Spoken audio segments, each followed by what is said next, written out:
Hi everyone, welcome back my channel smiley world. ఇవాళ మనం ABC ఫ్రైని అయితే చేసుకుందాం. అదే అండి, ఏబీసీ జ్యూస్ అంటారు కదా, అలాగే ఏబీసీ ఫ్రై చేసుకుందాం. అది కూడా ఆలు, బీట్రూట్, క్యారెట్తో. ఇదైతే మనకి హెల్త్కి చాలా మంచిదండి. దీనికోసం ముందుగా మనం కడాయిలో ఆయిల్ హీట్ అయిన తర్వాత పోపు దినుసులను అయితే యాడ్ చేసుకుందాం.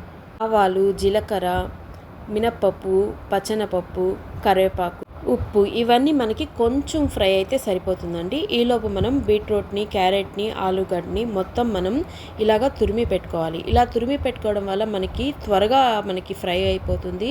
ఆయిల్ అనేది కూడా మన ఇష్టం వచ్చినట్టు వేసుకోవచ్చు. అదే మనం పీసెస్గా కట్ చేసుకున్నామంటే ఆయిల్ అనేది ఎక్కువ పడుతుంది, మనకి టైం కూడా ఎక్కువ పడుతుంది. ఇప్పుడు టేస్ట్ని బట్టి మనం కారంని, దంచిన వెల్లుల్లిని యాడ్ చేసుకోవాలి. ఈ స్టేజ్లో మనం ఇవి యాడ్ చేసుకోవడం వల్ల వెల్లుల్లి ఫ్లేవర్ అనేది మనకి చాలా బాగా తెలుస్తుంది. ఇదైతే సాయిపప్పు పౌడర్ అండి.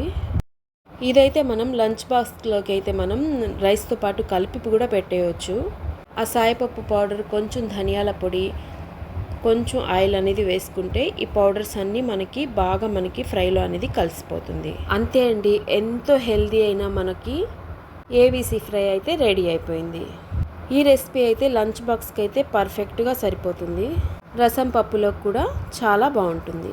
మరిన్ని ఇలాంటి హెల్దీ వీడియోస్ కావాలంటే మా ఛానల్ని సబ్స్క్రైబ్ చేసుకోండి. Thanks for watching. Thank you.